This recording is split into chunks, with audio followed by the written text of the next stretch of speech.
സംസ്ഥാനത്ത് SIR-മായി ബന്ധപ്പെട്ട വലിയ കോലാഹലങ്ങളൊക്കെ നടന്നിരുന്നു. എന്തായാലും വോട്ടർ പട്ടിക തീവ്ര പരിഷ്കരണത്തിന്റെ ഭാഗമായുള്ള ഹിയറിംഗ് നടപടികൾ ഇന്ന് അവസാനിക്കുകയാണ്. കണ്ണൂർ, കോഴിക്കോട്, മലപ്പുറം, കൊല്ലം ഒഴികെയുള്ള ജില്ലകളിൽ നോട്ടീസ് നൽകിയ മുഴുവൻ ആളുകളുടെയും ഹിയറിംഗ് പൂർത്തിയായി. കരട് വോട്ടർ പട്ടികയിൽ ഉൾപ്പെട്ടവരിൽ ഹിയറിംഗിന് ശേഷം വിവിധ കാരണങ്ങളാൽ 39,297 പേർ പുറത്തായിട്ടുണ്ട്. 21-ന് അന്തിമ വോട്ടർ പട്ടിക പ്രസിദ്ധീകരിക്കും. സെയ്ഫ് സൈലാബ്ദീൻ വിവരങ്ങൾ നൽകും. സെയ്ഫ്, അങ്ങനെ അപ്പോൾ SIR വോട്ടർ പട്ടിക തീവ്ര പരിഷ്കരണവുമായി ബന്ധപ്പെട്ടുള്ള ഹിയറിംഗ് നടപടികൾ ഒട്ടുമിക്ക ജില്ലകൾ കേന്ദ്രീകരിച്ച്, നിയമസഭാ മണ്ഡലങ്ങൾ കേന്ദ്രീകരിച്ച് നടന്നു വരികയായിരുന്നു. അതിൽ പ്രധാനമായും ഹിയറിംഗ് ഒക്കെ 100% പലയിടങ്ങളിലും പൂർത്തിയായിട്ടുണ്ട് തുടങ്ങിയ വിവരങ്ങളാണ് വരുന്നത്. സെയ്ഫ്, നേരത്തെ ഈ ഹിയറിംഗ് നടപടികളുമായി ബന്ധപ്പെട്ട് ഏറ്റവും അധികം പേടിച്ചിരുന്നത് ഒരുപാട് ആളുകൾ ഇതിന് പുറത്തു പോകുമോ, അവർക്കത് പ്രൂവ് ചെയ്യാൻ പറ്റുമോ എന്നുള്ളതൊക്കെയായിരുന്നു. അപ്പോൾ അന്തിമ കണക്ക് വരുമ്പോൾ എന്തൊക്കെ കാര്യങ്ങൾ നമുക്ക് മനസ്സിലാവുന്നു?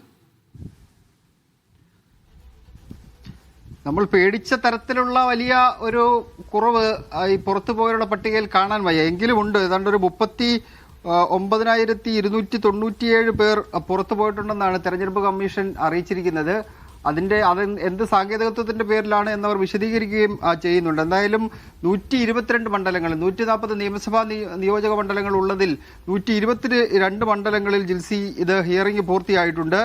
ബാക്കിയുള്ളവ വേഗത്തിൽ പൂർത്തീകരിക്കാൻ വേണ്ടിയുള്ള നിർദ്ദേശം മുഖ്യ തെരഞ്ഞെടുപ്പ് ഓഫീസറായ രത്തൻ ഖേൽക്കർ നൽകിയിട്ടുണ്ട്. ഹിയറിംഗിന് ശേഷം അവശേഷിക്കുന്ന 18 മണ്ഡലങ്ങളിൽ ഉടനെ തന്നെ ഇതുമായി ബന്ധപ്പെട്ട നടപടികൾ പൂർത്തിയാക്കും. അതിനാവശ്യമായ നിർദ്ദേശം നൽകിയിട്ടുണ്ട്. നോട്ടീസ് നൽകിയ എല്ലാവരെയും കൃത്യമായി ഹിയറിംഗ് നടത്തി ഒരു വോട്ടറുടെ പോലും വോട്ടവകാശം നിഷേധിക്കാതെ തന്നെ ഇത് വോട്ടർ പട്ടിക പരിഷ്കരണം പൂർത്തിയാക്കും എന്ന് ആദ്യം മുതൽ പറയുന്നത് ഇപ്പോൾ തെരഞ്ഞെടുപ്പ് കമ്മീഷൻ വീണ്ടും ആവർത്തിക്കുന്നുണ്ട്.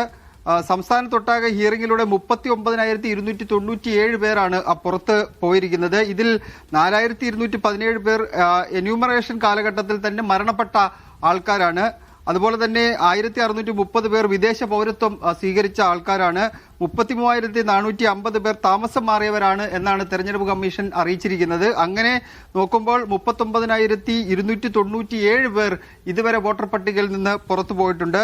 മറ്റുള്ള സംസ്ഥാനങ്ങളെ അപേക്ഷിച്ച് നോക്കുമ്പോൾ കുറവാണ് എന്ന് നമുക്ക് പറയാം. മറ്റുള്ള സംസ്ഥാനങ്ങളിൽ ലക്ഷക്കണക്കിന് ആൾക്കാരാണ് പുറത്ത് പോയത്. അന്തിമ പട്ടിക തയ്യാറാവണമെങ്കിൽ എന്തായാലും കുറച്ച് ദിവസം കൂടി കഴിയണം. കാരണം 18 നിയമസഭാ നിയോജക മണ്ഡലങ്ങൾ കൂടി ബാക്കിയിരിക്കുന്ന പശ്ചാത്തലത്തിൽ അതിന്റെ പൂർണ്ണത എത്തണമെങ്കിൽ അത് ബാക്കി കൂടി കണക്ക് നമുക്ക് കിട്ടേണ്ടിയിരിക്കുന്നു. എന്തായാലും വേഗത്തിൽ തന്നെ, അധികം വൈകാതെ തന്നെ ഇത് പൂർത്തീകരിക്കും. 21-ന് അന്തിമ പട്ടിക രൂപീകരിക്കും എന്നാണ് തെരഞ്ഞെടുപ്പ് കമ്മീഷൻ അറിയിച്ചിരിക്കുന്നത്. ഇനിയിപ്പോൾ ഹിയറിംഗ് പൂർത്തീകരിക്കാനുള്ളത് കണ്ണൂര്, അതുപോലെ തന്നെ കോഴിക്കോട്, മലപ്പുറം, കൊല്ലം ജില്ലകളിലാണ് ഹിയറിംഗ് പൂർത്തീകരിക്കാനുള്ളത്. ഈ 4 ജില്ലകളിൽ നിന്നായിട്ടാണ് 18 നിയമസഭാ നിയോജക മണ്ഡലങ്ങളിൽ ഹിയറിംഗ് പൂർത്തീകരിക്കാനുള്ളതെന്നാണ് കമ്മീഷൻ അറിയിച്ചിരിക്കുന്നത്. ഈ കമ്മീഷൻ അവസാനം പുറത്തുവിട്ട കണക്ക് പ്രകാരം നോക്കുകയാണെങ്കിൽ 36,89,057 പേർക്ക് ഹിയറിംഗ് നോട്ടീസ് അയച്ചിട്ടുണ്ട്. അതിൽ മിക്ക ആൾക്കാരും ഹിയറിംഗിൽ പങ്കെടുക്കുകയും ചെയ്തിട്ടുണ്ട്. 21-ന് അന്തിമ വോട്ടർ പട്ടിക പ്രസിദ്ധീകരിക്കുമ്പോൾ ഇതിന്റെ കൃത്യമായ ഒരു കണക്ക് പുറത്തു വരും. ഇതുവരെ എല്ലാ കാര്യങ്ങളും സുതാര്യമാണെന്ന് തെരഞ്ഞെടുപ്പ് കമ്മീഷൻ പറയുന്നുണ്ട്. പക്ഷേ കേരളത്തിലെ രാഷ്ട്രീയ പാർട്ടികൾ അത് പൂർണ്ണതോതിൽ വിശ്വാസത്തിൽ എടുത്തിട്ടില്ല. ഇതിനെതിരെ കോടതിയെ സമീപിക്കുന്ന അടക്കമുള്ള നടപടികൾ മറ്റു പല സംസ്ഥാനങ്ങളും ചെയ്തിട്ടുണ്ട്. ബംഗാളിൽ മമതാ ബാനർജി നേരിട്ട് സുപ്രീം കോടതി പോയാണ് അവിടെ വാദിച്ച് ഹിയറിംഗ് നീട്ടിവെക്കാൻ വേണ്ടിയുള്ള ഇടപെടലുകൾ നടത്തിയത്. ഈ അന്തിമ പട്ടിക തയ്യാറാക്കുന്നതുമായി ബന്ധപ്പെട്ട നടപടിക്രമങ്ങൾ നീട്ടിവെക്കണമെന്ന ആവശ്യം മുന്നോട്ട് വെച്ചത്. കേരളവും മറ്റു സംസ്ഥാനങ്ങളുമെല്ലാം സമാനമായ രീതിയിലുള്ള ആലോചനയിലേക്കും നടപടിക്രമങ്ങളിലേക്കും കടക്കുകയും ചെയ്തിട്ടുണ്ട്. എന്തായാലും 21-ന് അത് പൂർത്തീകരിക്കണം. കാരണം ഈ ആഴ്ച തന്നെ തെരഞ്ഞെടുപ്പ് കമ്മീഷന്റെ മറ്റുദ്യോഗസ്ഥർ കേരളത്തിലേക്ക് എത്തുന്നുണ്ട്. ഈ കേരളത്തിലെ ഒരുക്കങ്ങൾ തെരഞ്ഞെടുപ്പുമായി ബന്ധപ്പെട്ട് എന്തായി എന്നറിയാൻ വേണ്ടി മാർച്ച് പകുതിയോടുകൂടി തെരഞ്ഞെടുപ്പ് കമ്മീഷൻ തെരഞ്ഞെടുപ്പ് പ്രഖ്യാപിക്കുമെന്നാണ് നിലവിൽ കരുതുന്നത്. അതുകൊണ്ട് വോട്ടർ പട്ടിക തീവ്ര പരിഷ്കരണം 21-നകം തന്നെ പൂർത്തീകരിക്കും. ജിൽസി.